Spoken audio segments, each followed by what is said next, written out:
Hello, plant friends. So, how do you go from owning a few common plants to owning tons and tons of rare plants all within a year? In this episode of Stephanie's series called Building Community, she sits down and tells us how the plant community helped her grow as a plant parent. Looking at your plans and your setups, I would say that you're pretty far along in terms of your plant knowledge, like in terms of the humidity need, the air circulation, the lights, your soil mix. How did you advance as far as you did, as fast as you did? I did trial and error myself, but I met local people in the plant community because other than the national Facebook purge groups where I would buy plants and they would just be shipped to me, it felt like I could develop closer relationships with people who are local, and many of them had been collecting much longer than me. Like I was like 1 or 2 months into collecting, and they were very amenable to me asking questions for help, especially because they also want the plant that they sell to each other to thrive. Like it's not, most of us are hobbyists. We're not doing it as a main source of income. So if somebody sells me a plant and I'm struggling with it, they don't want the plant to fail. So they would give me like a lot of advice, and I would just gather all the advice that I got, solicited or unsolicited, from local people, and then just keep adjusting and finding ways that worked for me. Everyone has a different setup, and everyone has different methods of mediums and airflow and humidity and things like that. And I just kind of found one that worked best for me. So, as a relatively new collector yourself, what advice can you give new plant parents or people who want to get more into rare plants, but obviously you have one, financial concerns, and then two is where the heck do you buy from or who do you buy from?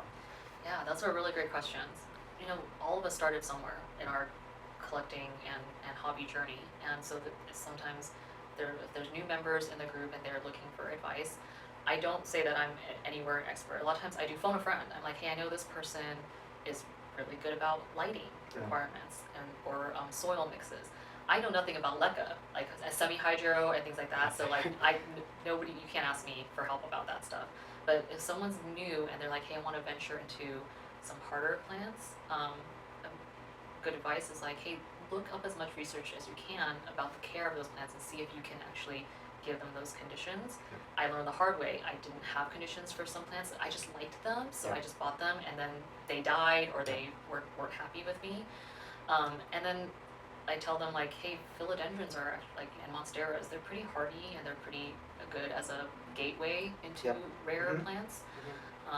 They don't really have that many high needs. Like anthuriums, I'm like, those are another level, and they might break your heart. And I agree. I think like a lot of people classify like monsteras and philodendrons as a good basis starting point.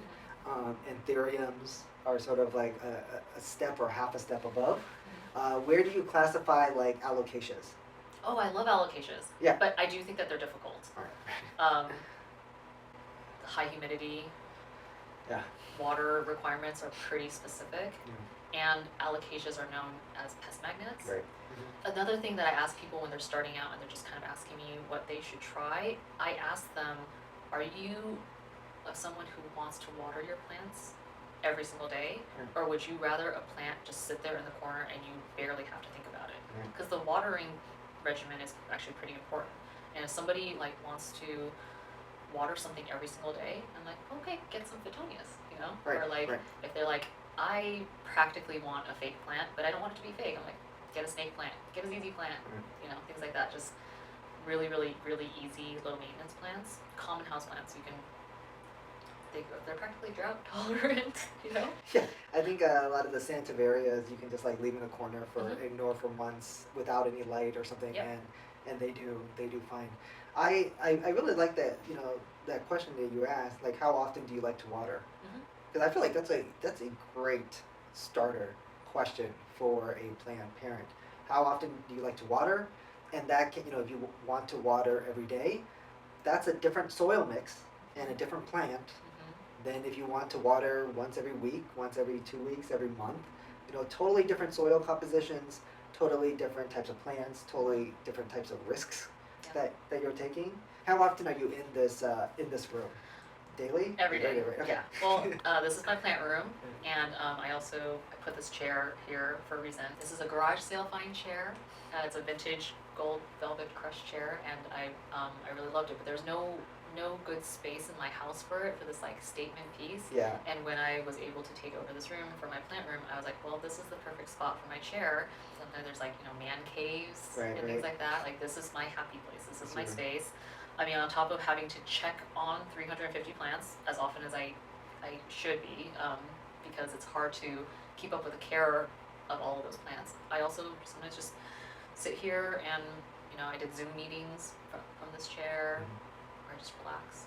Yeah, I think that you went from 0 to very 1,000. very quickly. Looking at this, like people see a lot of beautiful plants, right? Of course, I look around and I see a lot of beautiful plants, but I also can see the learning curve and the amount of effort and time and like research, reading, asking people about their different care tips. I can imagine that probably quite a few plants died Oh yeah. along the way. Oh, so many.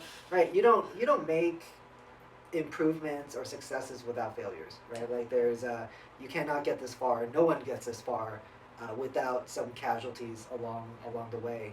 Well, thank you so much for the compliment about the condition of my plants and things like that. I know that they are in my care, but I credit so much the members of the plant community who have helped me get here. I wouldn't have gotten here without all of their help. Like, they just give advice so willingly, so patiently, always answer my questions, and I try to pay that forward with other people who now ask me questions.